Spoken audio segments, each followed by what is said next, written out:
2021년 새해가 밝았습니다. 이번 연도 한 해에서는 우리 모든 삶의 행동이 주님 안에 있음을 고백하고 인정하고 하루하루를 살아갈 수 있는 우리 그리스도인들, 우리 더시티 사랑의 교회 성도님들 되길 축복합니다. 아멘. 우리 함께 찬양합시다. 내 모든 삶의 행동 주 안에, 주님 안에 있네. 나의 숨쉬는 순간들로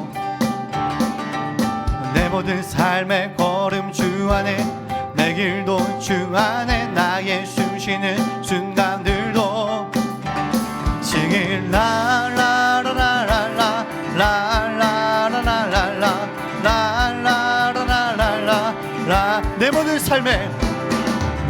삶의 행동 주 안에, 주님 안에 있네. 나의 숨쉬는 순간들도 내 모든 삶의 걸음 주 안에, 내 길도 주 안에, 나의 숨쉬는 순간들도 싱일 라라라라라 라라라라라라 라라라라라라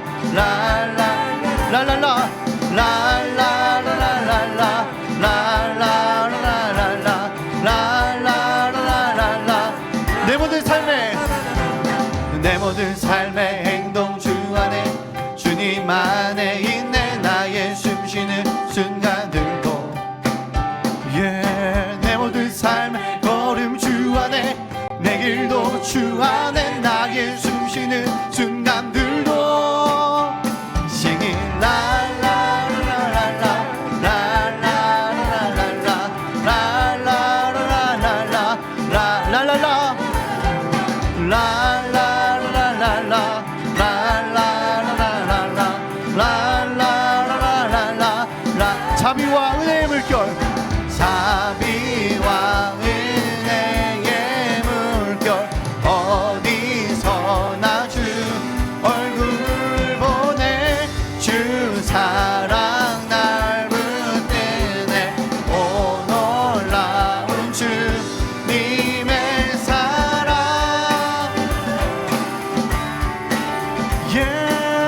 라라라라라라 우리 목소리 보겠습니다. 라라라 라라라라라라 라라라라라라 라라라라라라 라라라라라라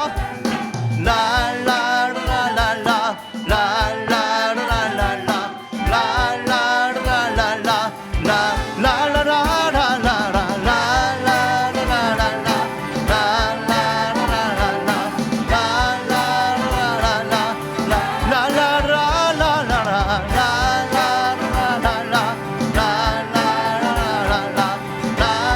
라라라라라라 자비와 은혜의 물결, 자비와 은혜의 물결, 어디서나 주 얼굴 보내. 주 사랑 날 붙드네. 오 놀라운 주님의 사랑.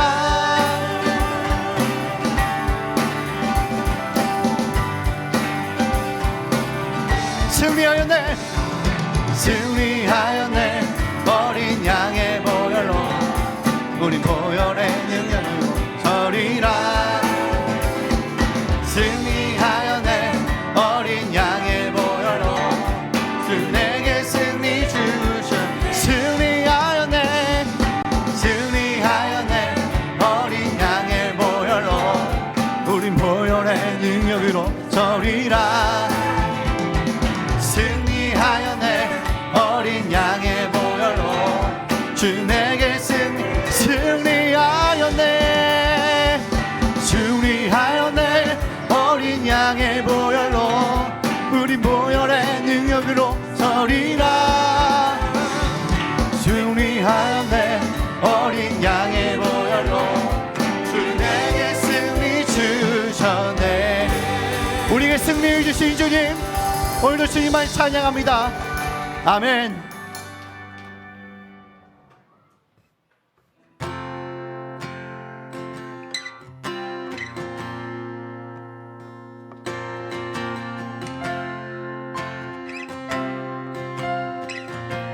빛 대신 주님, 빛 되신 주 어둠 가운데 비추사 내 눈 보게 하소서.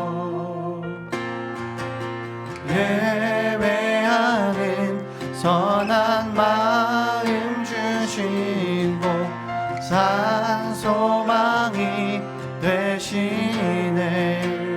빛 되신 주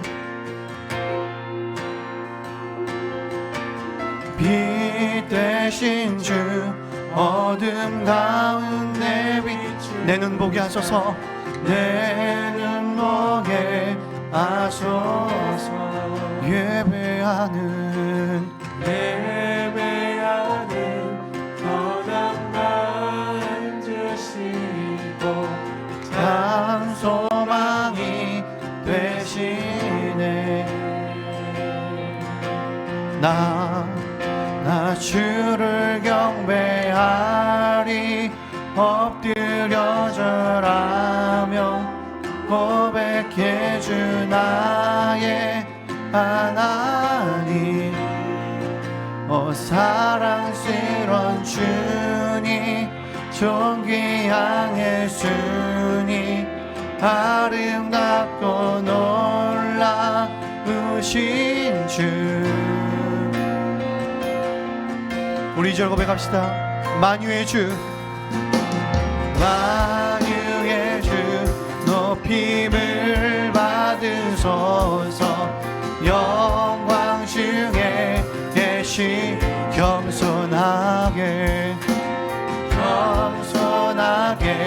이 땅에 임하신 주 사업혀 찬양하리라.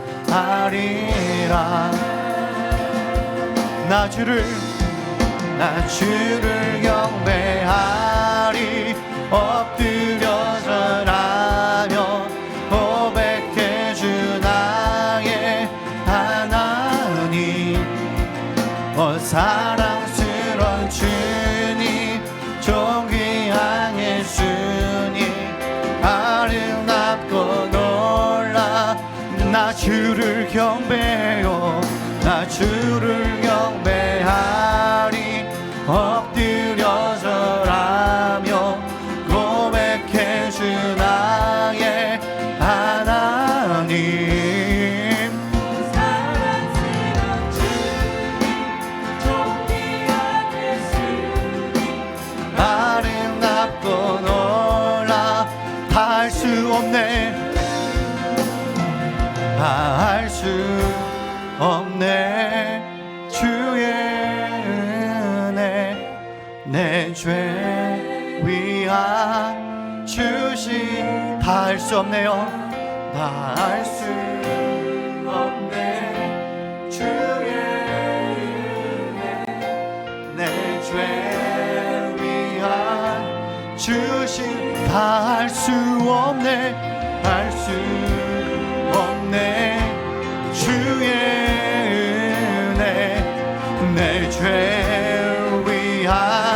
다 할 수 없네 다 할 수 없네 주의 은혜 내 죄 위한 주신. 나 주를 경배하리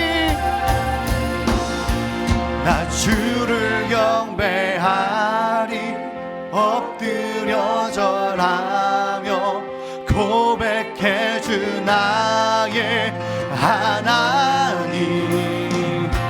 사랑스러운 주님 존귀한 예수님 아름답고. 나 주를 경배하리 나 주를 경배하리 엎드려 절하며 고백해 주 나의 하나님.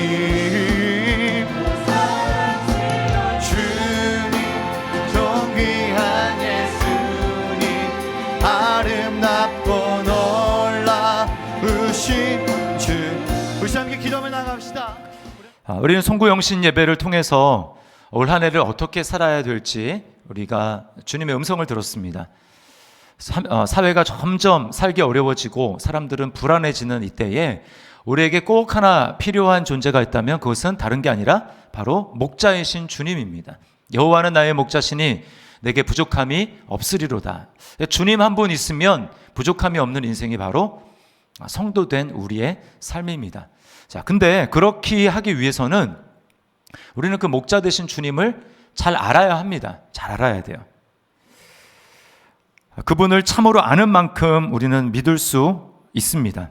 우리는 보통 믿음을 얘기할 때 강도를 많이 얘기를 합니다. 집사님 참 믿음이 강하시네요. 이렇게 믿음의 강도를 많이 얘기를 하는데요. 믿음의 강도보다 더 중요한 것은 무엇이냐면 믿음의 대상입니다. 믿음의 대상이 올바르지 못한 채에 믿음의 강도만 아무리 센다고 할지라도 아무런 유익이 없는 거예요. 제가 한 2주 전인가요? 주일날 저녁에 가족들과 함께 이제 호수공원, 동탄 호수공원을 산책을 했어요. 근데 호수공원 밤에 가보신 분은 알겠지만 되게 야경이 예쁘잖아요. 그 호수에 아파트가 비치는데 이렇게 불빛이 굉장히 예쁩니다. 근데 이제 2주 전에 갔을 때는 호수가 날씨가 추워서 그런지 꽝꽝 얼어 있었어요. 근데 또 저는 진짜 그런지 안 그런지를 또 시험하는 걸 좋아해가지고 진짜 호수가 완전히 다 얼었나 돌을 들어가지고 던졌습니다. 그랬더니 딱 소리가 나면서 돌이 굴러가는 거예요. 야, 진짜 꽝꽝 얼었구나. 그리고 한 반바퀴를 돌아서 저쪽 그 건너편으로 갔는데 거기는 이렇게 좀 덜 얼어 있는 것 같아요. 그래서 제가 또 돌을 또 들고 던졌습니다. 그랬더니 그 돌이 얼음을 뚫고 들어가는 거예요. 저기는 좀 덜 얼었구나. 여러분, 근데 제가 그 호수 맨 처음에 있는 모습만 보고 이 호수는 꽝꽝 얼었어, 문제 없어 라고 하는 강한 확신을 가지고 건너편에 가가지고 제가 발을 밟고 그 호수 안으로 들어갔다고 한번 생각을 해보십시오. 제가 아주 강하게 믿었으니까, 강도 높은 믿음을 가졌으니까 그 믿음이 저를 물에 빠지는 것으로부터 지켜줄까요? 네, 아닙니다. 왜 그렇습니까? 믿음의 강도는 셌지만 대상이 잘못되어 있어요. 그 믿음의 대상이 믿을 만한 대상이 아니었던 것입니다. 반대로 아무리 불안한 마음이지만 호수 전체가 바닥부터 그 표면까지 꽝꽝 얼었다고 한번 생각을 해보세요. 그러면 마음속에는 아무리 불안한 마음이 있더라도 그 상태는 안전한 것입니다. 제가 말씀을 드리는 요지는 뭐냐? 믿음에 있어서 강도보다 더 중요한 것은 믿음의 대상이라는 거예요. 우리의 믿음의 대상은 누굽니까? 우리 목자이신 예수 그리스도죠. 우리는 그분을 잘 알 때에 우리는 우리 삶이 평탄하게 사라지게 되는 것입니다. 그런 의미에서 오늘부터 시작해서 매 주일마다 요한복음의 말씀을 좀 나누려고 합니다. 요한복음은 우리 믿음의 대상이 누구인지를 아주 명확하게 제시를 하고요. 그분을 믿을 것을 우리에게 촉구하고 있어요. 그러기 위해서 기록된 성경입니다. 요한복음 20장 31절 말씀 우리 같이 한번 읽어보겠습니다. 시작.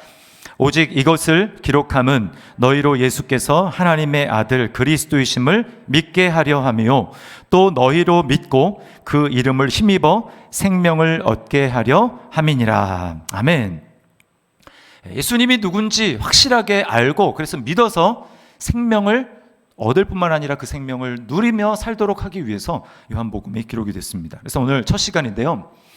말씀이신 하나님이라는 제목으로 그분은 태초부터 계셨던 하나님이시고 창조주시며 우리의 생명과 빛이라는 것을 여러분에게 말씀을 드리려고 합니다. 자, 첫 번째로 예수님은 말씀이신 하나님이세요. 요한복음은 다른 복음서와 좀 독특하게 예수님을 말씀이라고 소개를 합니다. 다른 복음서에서 나오잖아요. 예수님을 말씀이라고 이야기를 합니다. 그것도 태초부터 계셨던 분이다. 하나님이다. 이렇게 얘기를 합니다. 자, 1절을 다시 보세요. 태초에 말씀이 계시니라. 이 말씀이 하나님과 함께 계셨으니 이 말씀은 곧 하나님이시니라. 자, 그리고는 14절에 가서 이 말씀의 정체를 밝힙니다. 14절에 이렇게 얘기해요. 말씀이 육신이 되어 우리 가운데 거하심에 우리가 그의 영광을 보니 아버지의 독생자의 영광이요 은혜와 진리가 충만하더라. 아버지의 독생자가 누굽니까? 우리를 위해 육신이 되어 이 땅에 오신 예수 그리스도, 그분이 바로 아버지의 독생자죠. 그러니까 바로 예수님이 말씀이라는 거예요. 자, 근데 예수님이 태초부터 계셨던 하나님이다라고 하는 것을 우리가 받아들이지 않으면 그 믿음은 올바른 믿음이 아니고요. 그리고 예수라는 이름은 얘기하지만 예수님이 하나님이라는 것을 받아들이지 않으면 그런 사람들을 이단이라고 이야기를 합니다. 오늘날 하나님은 이름은 부르지만 예수를 하나님으로 인정하지 않는 대표적인 이단이 여호와의 증인입니다. 여호와의 증인. 여호와의 증인은 예수님을 하나님으로 인정하지 않아요. 그리고 거슬러 올라가면, 교회사를 거슬러 올라가면 처음 이렇게 주장했던 사람이 아리우스라는 이단이었습니다. 아리우스. 그러니까 아리우스는 골로새서 1장 5절 말씀에 이런 말씀이 있거든요. 만물보다 먼저 나신 자다. 예수님을 만물보다 먼저 나셨다라는 이 말씀을 가지고 어떻게 해석하냐면, 야, 여기 봐라. 먼저 나셨다. 그러니까 만물이 나중에 태어났고 예수님은 먼저 태어나신 것이다. 자, 태어났다라는 것은 존재하지 않았을 때가 있었다는 말이고, 그 말은 예수님은 아버지 하나님과는 질적으로 다른 존재이며 즉 하나님이 아니라는 것이다 라고 주장을 했습니다. 그래서 이단으로 판정을 받았어요. 여러분, 우리가 성경을 읽고 해석할 때 매우 주의해야 될 점이 몇 가지 있습니다. 그건 뭐냐? 한 구절만 가지고 해석하면 안 된다는 거예요. 성경을 딱 볼 때 못 보던 구절이네. 그거 한 구절만 가지고 그 주제에 대해서 결론을 내리면 안 된다는 것입니다. 여러 구절, 그 주제에 대해서 말하고 있는 여러 구절들과 함께 봐야 되는 거예요. 한 구절만 가지고 얘기하면 이단에 빠질 확률이 매우 높습니다. 그런가 하면 우리는 자기 멋대로 성경이 말하지 않는 부분에 대해서 추리를 하고 상상력을 동원해 가지고 이럴 것이다 라고 생각해도 이단에 빠질 수 있는 확률이 많은 거예요. 성경이 말하지 않는 부분에 대해서는 우리도 침묵하고 멈추어야 하는 것입니다. 근데 아리우스는 어떤 잘못을 저질렀느냐? 요한복음에 대해서 좀 더 심도 있게 살펴보았어야 합니다. 요한복음 10장에 보면 예수님이 유대인들과 논쟁하는 장면이 나옵니다. 유대인들이 예수님을 받아들이지 않는 거예요. 그러자 예수님은 자신을 이렇게 소개하십니다. 10장 30절입니다. 나와 아버지는 하나이니라 하신대. 예수님이 바로 하나님 아버지와 다를 바가 없는 하나님이라는 것을 주장하고 있는 것입니다. 그리고 오늘 1절에서 분명하게 못 박아서 뭐라고 얘기하고 있습니까? 뭐라고 그랬죠? 이 말씀은 곧 하나님이시니라. 말씀이신 예수님이 바로 하나님이라는 거예요. 아버지와 예수님이 본질적으로 다를 바가 없는 것입니다. 똑같은 하나님이에요. 그러므로 우리가 예수님을 믿는다고 할 때 예수님이 하나님이심을 믿는 것입니다. 태초부터 계셨던 하나님. 자, 여기에서 두 번째 그 요지가 도출이 되는데요. 두 번째는 예수님은 창조주 하나님이라는 것입니다. 자, 3절 말씀입니다. 만물이 그로 말미암아 지은 바 되었으니 지은 것이 하나도 그가 없이는 된 것이 없느니라. 그가 무엇입니까? 앞에서 얘기했던 말씀이에요. 말씀 없이는, 즉 예수 그리스도 없이는 만물 중에 단 하나라도 존재할 수 없었다라고 이야기를 하는 것입니다. 여러분, 만물을 창조했다라는 것 자체가 그분이 하나님이신 것을 증명합니다. 자, 창세기 1장으로 한번 넘어가서 여러분 잘 생각을 해보십시오. 창세기 1장 1절, 성경의 제일 첫 절 뭐라고 얘기하죠? 태초에 하나님이 천지를 창조하시니라. 천지를 창조한 분이 누구라고요? 하나님이에요. 하나님만 천지를 창조할 수 있다라는 것입니다. 근데 여기 지금 3절에서 요한복음 1장 3절에서 만물이 그로 말미암아 지은 바 되었다. 그러니까 예수님이 바로 하나님이라는 것을 이야기를 하는 것입니다. 창세기에 보면은 옛날 그 개역 한글판에는 하나님이 가라사대 이렇게 돼 있어요. 근데 지금 이제 좀 쉬운 말로 번역이 돼서 뭐라고 합니까? 하나님이 이르시되 빛이 있으라. 하나님은 만물을 말씀으로 창조하십니다. 빛이 있으라, 하늘에는 궁창이 있으라, 이렇게 하나님이 말씀하시면 그대로 만물이 생기는 것입니다. 거기 하나님이 이르시되라고 하는 이 이르시되가 말씀이에요. 즉 예수 그리스도가 그렇게 말씀으로 이 세상을 창조하셨다라는 것입니다. 자, 하나님이 말씀으로 만물을 창조하셨다라고 하는 사실, 이 사실이 성경은 범신론의 창조론과 다르다라는 것을 우리에게 이야기해 줍니다. 네, 잘 보세요. 하나님이 말씀으로 지었습니다. 그러면 하나님이 따로 계시고 창조주가 따로 있고 그 다음에 지음을 받은 피조물이 따로 존재하는 것입니다. 근데요, 범신론은 영어로 판테이즘이거든요. 근데 그건 무슨 얘기냐면 모든 만물이 신이라는 거예요. 이 세상에 존재하는 모든 만물은 다 신이다. 그러니까 신이 따로 존재하는 게 아니고 창조주로 따로 존재하는 게 아니고 이 세상에 존재하는 만물들의 총합이 바로 신 자체다라고 이야기를 하는 거예요. 그러니까 보세요. 나무가 있고 걸어다니면 뭐 꽃이 있지 않습니까? 그것도 다 신의 한 부분인 거예요. 피조물이 아니라 신의 한 부분이라고 이야기를 하는 것입니다. 여러분, 여기에서 이 범신론에서 나온 사상이 뉴 에이지예요. 뉴 에이지. 뉴 에이지가 뭐라고 주장을 하냐면 우리가 구원을 얻기 위해서, 인간이 구원을 얻기 위해서 인간 외부의 어떤 도움이 필요한 게 아니다. 인간이 구원을 받기 위해서 필요한 것은 단 하나인데 그것은 인간 안에 있는 잠재력을 극대화시켜서 그 우주에 도달하면 된다. 그러면 인간이 신이 될 수 있다라고 이야기를 하는 거예요. 인간과 별개에 존재하는 창조주를 인정하지 않는 것입니다. 내 안에 잠든 거인을 깨우라는 것이죠. 왜 그렇습니까? 내가 신의 한 부분이니까 그렇다라는 것입니다. 결국 자기 힘으로 구원에 이를 수 있다라는 것이죠.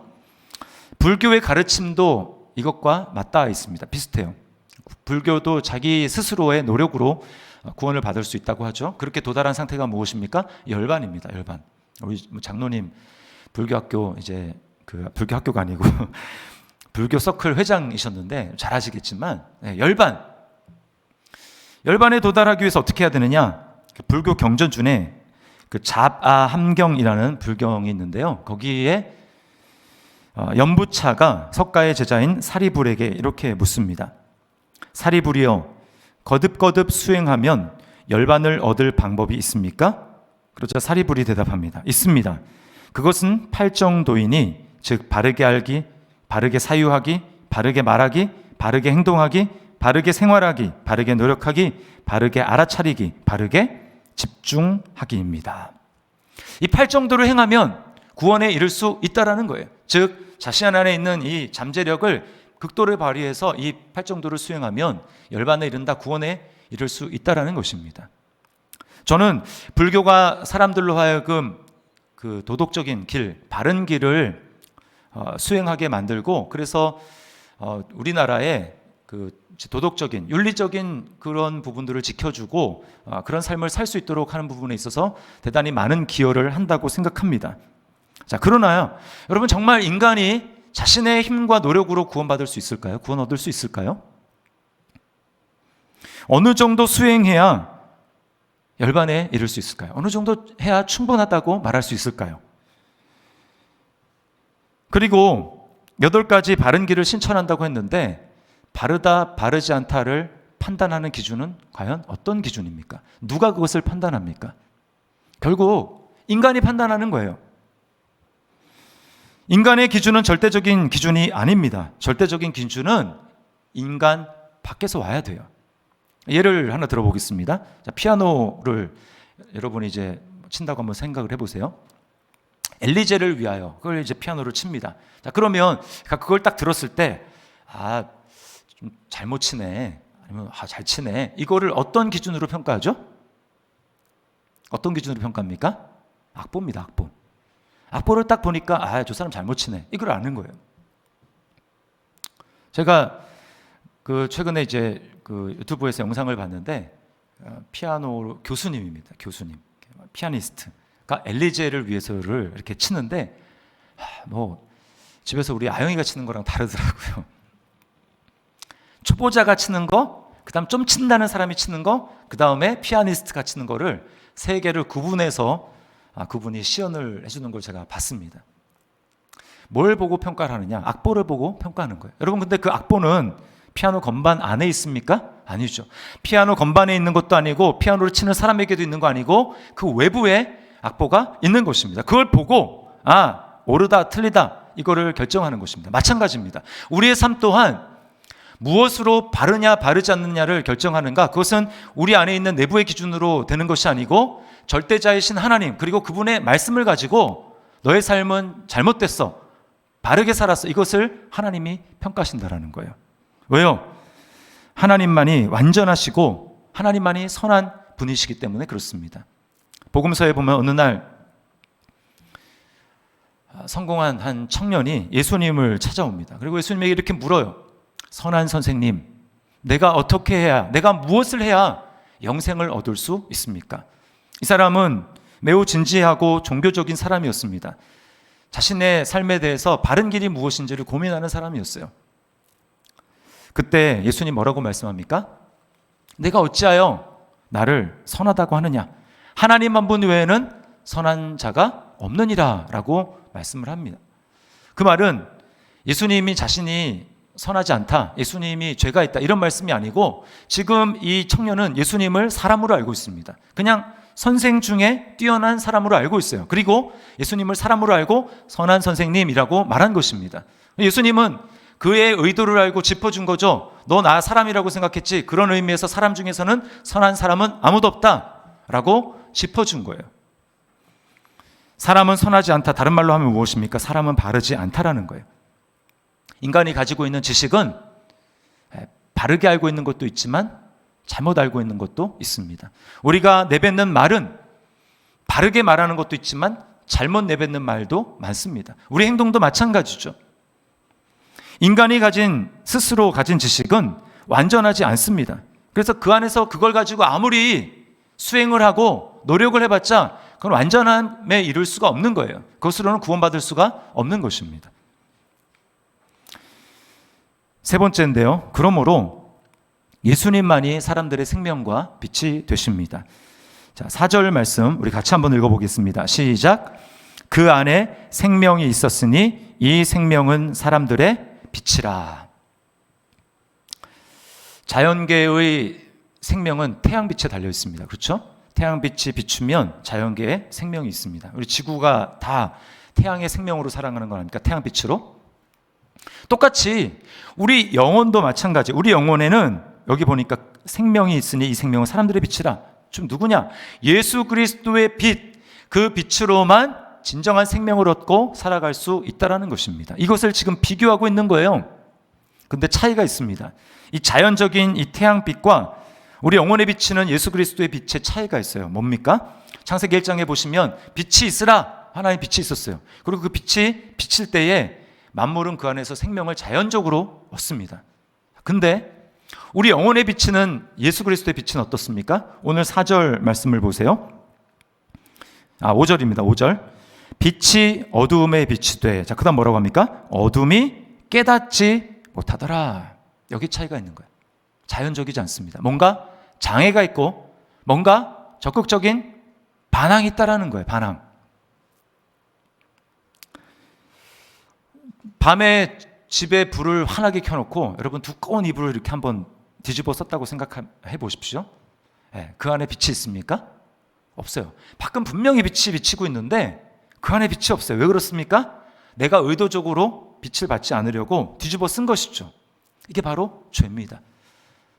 죄가 하나님이 우리에게 비치시고 말씀이신 예수 그리스도의 빛이 우리에게 비치기를 원하시는데 스스로 가리는 거예요. 가리는 거.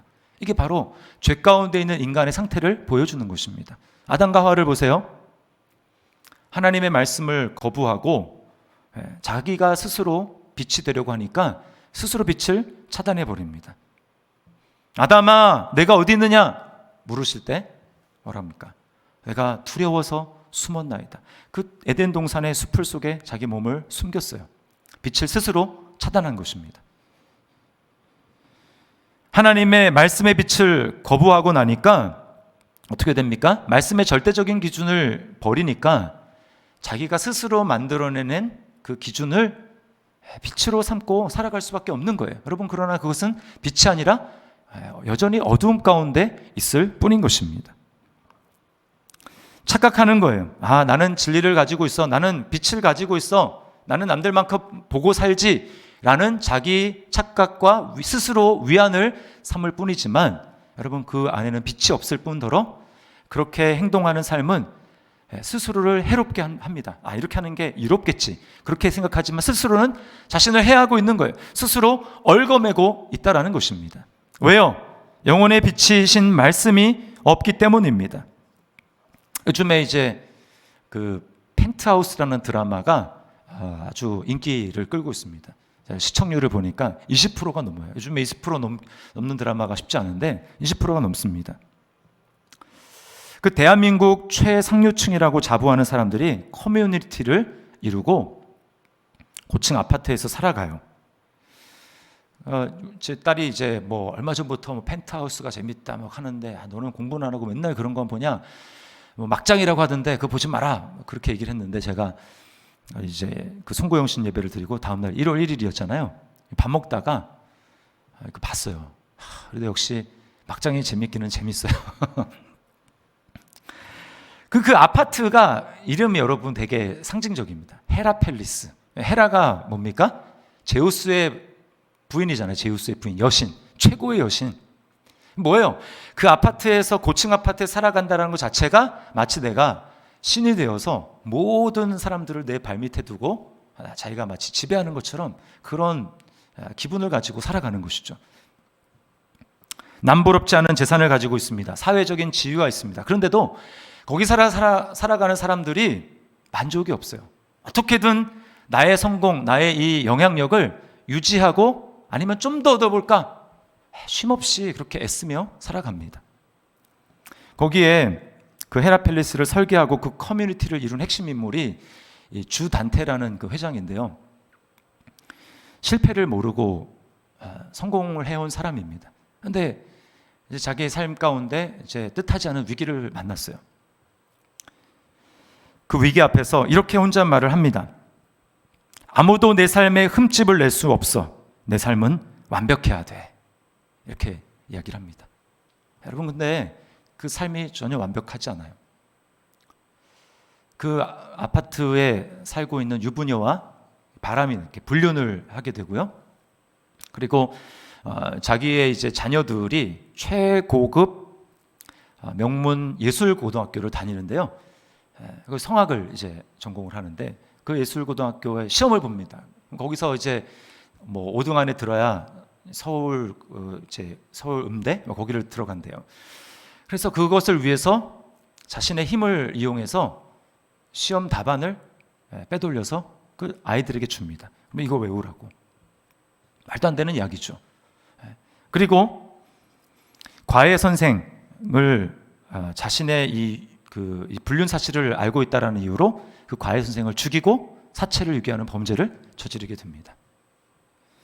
이거 뭘 얘기해 줍니까? 그게 굉장히 성공한 인생이고 자기는 잘 살고 있다고 내 삶은 완벽해야 되고 흠집이 나지 않아야 된다고 생각하지만 뭘 보여주는 거예요? 어둠이 깨닫지 못하더라. 참 생명이고 참 빛이신 말씀이신 그리스도가 그 생활 가운데 없으니까 캄캄한 가운데 행하니까 무엇입니까?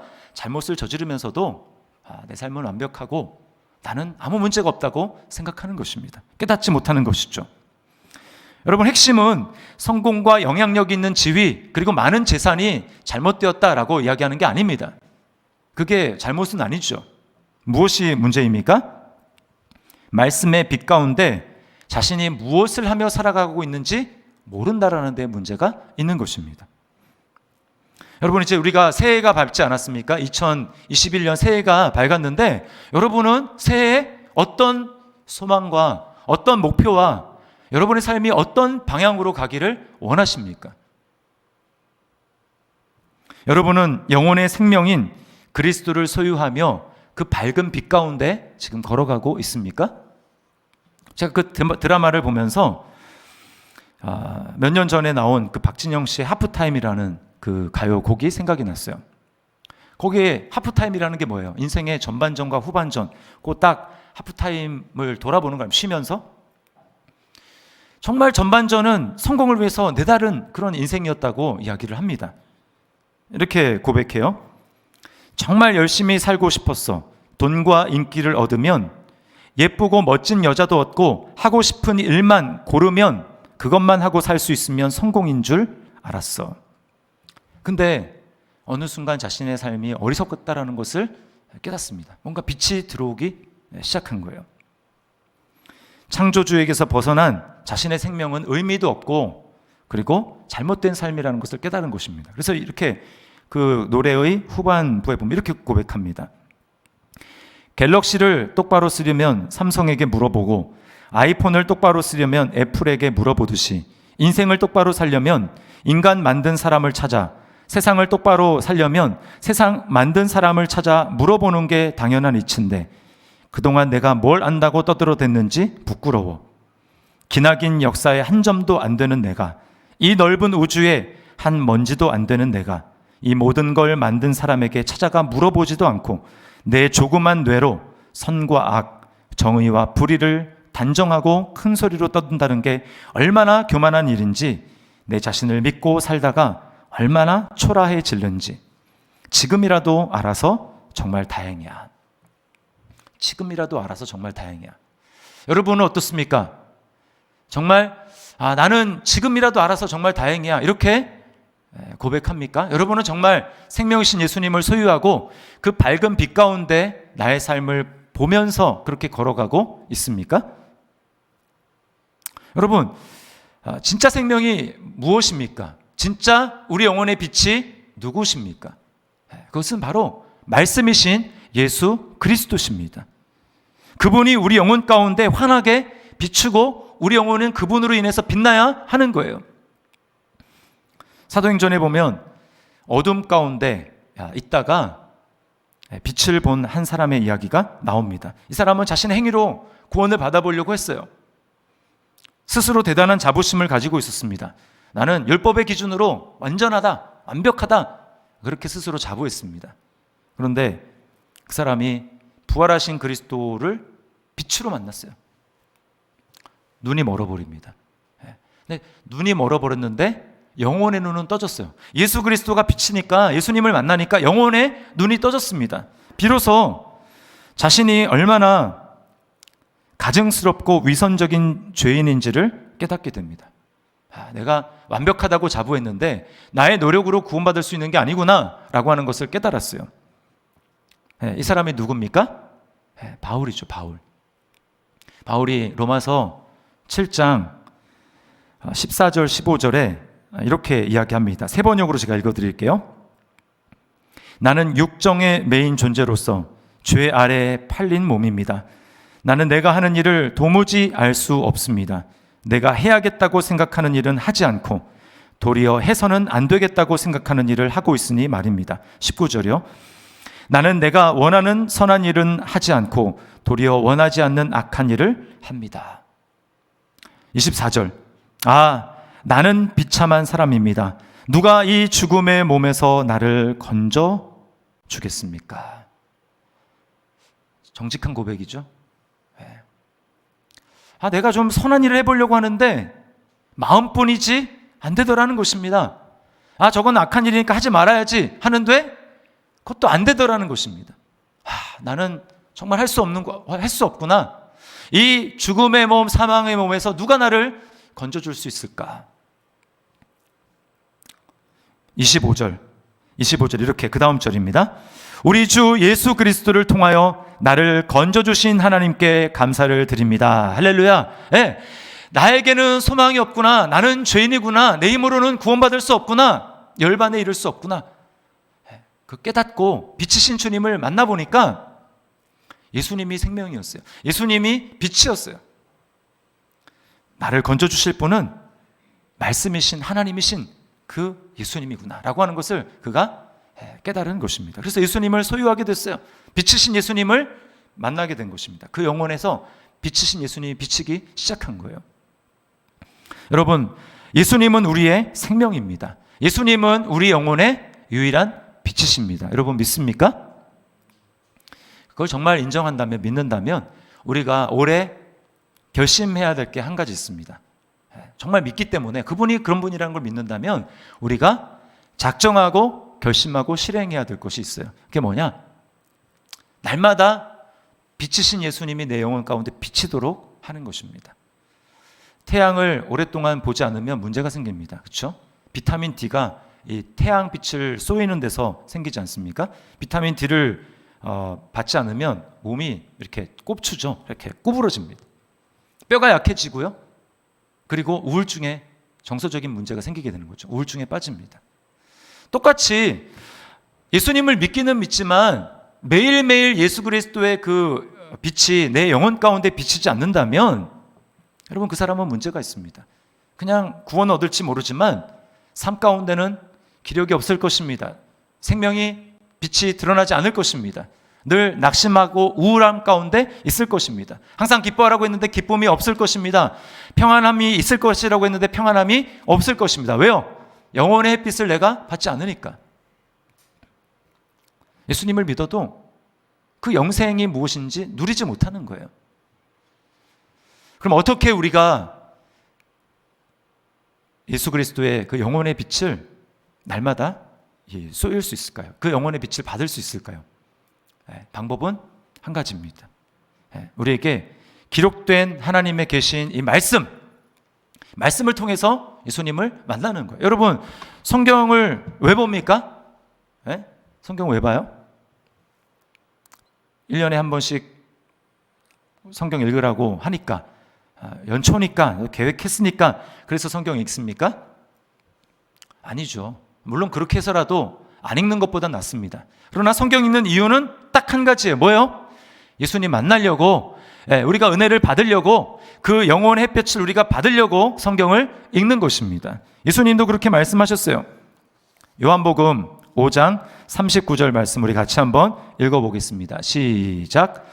너희가 성경에서 영생을 얻는 줄 생각하고 성경을 연구하거니와 이 성경이 곧 내게 대하여 증언하는 것이니라. 아멘. 이 성경이 곧 내게 대하여 증언하는 것이니라. 그러므로 우리는 성경을 통해서 예수님을 만나야 됩니다. 예수님을 아는 게 아니라 예수님을 만나야 합니다. 기도해야 돼요. 그래서 성경을 읽을 때 기도해야 됩니다. 주님, 제가 가진 지식으로는 영혼에 비치신 예수님을 알 수 없습니다. 주님이 내 눈을 열어주셔서 주님을 이 말씀을 통해서 만나게 도와주십시오. 인격적으로 주님을 만나게 도와주십시오. 그리고 그 주님이 내 영혼 가운데 환한 빛으로 비추어 주시는 것을 제가 체험하고 누릴 수 있도록, 그 은혜의 빛을 받을 수 있도록 주님 나에게 은혜를 베풀어 주십시오라고 겸손한 마음으로 간절하게 주님께 기도하는 마음으로 우리가 이 말씀을 봐야 되는 거예요. 그럴 때 이 말씀 속에서 예수님이 우리를 만나주시는 것입니다. 그냥 말씀이 문자가 아니라 이 말씀이 인격이신 주님으로 변화돼서 내 마음 가운데 찾아오는 거예요. 그렇게 할 때 우리 삶이 변화되는 것입니다. 식물은 빛이 없으면 살아갈 수 없죠. 그리고 식물은 자동적으로 본능적으로 빛을 향하여 이렇게 그 식물의 방향이 틀어지게 돼 있어요. 그래서 그 식물의 어느 쪽으로 기울여라 보면 지금 햇볕이 이쪽에 들고 있구나라고 하는 것을 아는 것입니다. 마찬가지 우리도 그래야 합니다. 빛을 향해서 나는 빛이 없으면 죽어. 내 영혼의 빛이신 예수님이 나에게 비치지 않으면 죽어. 신창원 씨를 전도했던 그 장로님, 제 이름이 생각이 안 나는데 그 장로님에게 이제 계속 이제 면회를 하고 만나면서 복음을 전하고 또 상담도 하고 믿게 된 다음에는 이제 상담을 계속 하는데 그 장로님이 여러분 뭐 살인자를 전도할 정도니까 그 마음에 얼마나 주님을 사랑하는 마음이 뜨겁겠어요? 근데 그 장로님이 뭐라고 하느냐? 나도 너랑 똑같아. 나도 말씀과 기도 한 3일 쉬면 나도 넘어져. 나도 너랑 다를 바가 없어. 제가 그 이야기를 들으면서 굉장히 공감을 했습니다. 여러분에게 말씀을 전하는 앞에 있는 목사도 마찬가지입니다. 여러분도 마찬가지예요. 우리는 본질상 죄인이기 때문에 끊임없이 내가 은혜로 구원받았다는 것을 잊어버리고 예수님을 바라보지 않고 그 은혜의 태양, 끊임없이 나에게 영혼에 비추시는 그분의 빛을 받지 않고는 우리가 살았다는 이름은 있으나 실상은 죽은 자다라고 이야기한 사대교회의 한 주님의 그 경고를 우리도 피하지 못할 것입니다. 그러므로 여러분 오늘 요한복음 1장 1절부터 5절에서 뭘 우리에게 말씀하고 싶어 할 거예요? 하나님이 우리에게 말씀하시는 그 주님의 마음은 무엇입니까? 너의 영혼의 진짜 생명은 말씀이다. 너의 영혼의 진짜 빛은 예수다. 그걸 아는 것으로 그치는 게 아니라 알았다면, 믿는다면 우리가 그 빛을 받아야죠. 그래서 오늘 여러분 기억하십시오. 예수님을 우리가 바로 알아야 됩니다. 그분만이 우리의 믿음의 유일한 대상입니다. 그분은 종교가 아니에요. 알아도 좋고 몰라도 좋은 그런 분이 아닙니다. 왜요? 그분은 하나님이세요. 태초부터 계셨던 말씀이신 하나님, 그분이 온 우주 만물 저와 여러분을 포함해서 만드셨습니다. 창조하셨습니다. 그리고 그렇기 때문에 그분만이 우리 영혼의 진정한 생명이시고 진정한 빛이 되십니다. 올 한 해 새해가 새해 될 수 있는 유일한 비결, 우리가 날마다 예수의 생명으로 충만하고 예수의 빛으로 충만한 올 한 해가 될 수 있기를 주님의 이름으로 축원합니다. 우리 말씀을 기억하면서 예수 열방의 소망, 우리 찬양 하나님 앞에 고백합니다. 여기 두 번째 반복되는 난에 보면 이런 말씀 가사가 있어요. 예수 어둠 속의 빛, 예수 변함없는 진리, 주는 온 땅의 빛이 되시네. 이 찬양을 하나님 앞에 고백하며 나가겠습니다.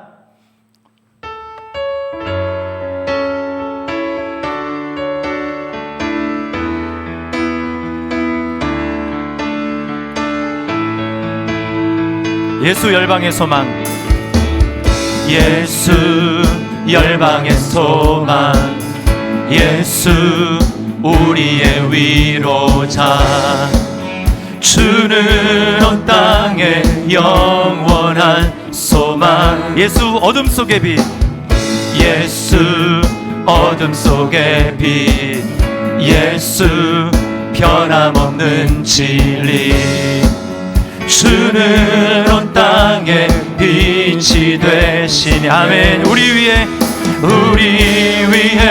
죽으시고 다시 사신 생명의 주, 주님만이 소망이요 변함없는 반석이라, 주님만이 온 세상을 비추시네. 또 죽음에서 부활하신 우리 구주 평강의 왕, 주를 믿는 모든 자의 소망 되신 주를. 우리 처음부터 다시 한번 고백하며 예수님만이 우리의 소망이십니다. 예수 열방의 소망, 예수 우리의 위로자, 주는 온 땅의 영원한 소망, 예수 어둠 속에. 아멘. 예수 변함없는 진리, 주는 온 땅의 빛, 우리 영혼의 빛이 되십니다. 우리 위해 죽으시고 다시 사신 생명의 주, 주님만이 소망이요 변함없는 반석이라, 주님만이 온 세상을 비추시네. 또 죽음에서 부활하신 우리 구주 평강의 왕, 주를 믿는 모든 자의 소망 되신 주를 믿네. 우리 말씀을 기억하면서 기도하겠습니다. 여러분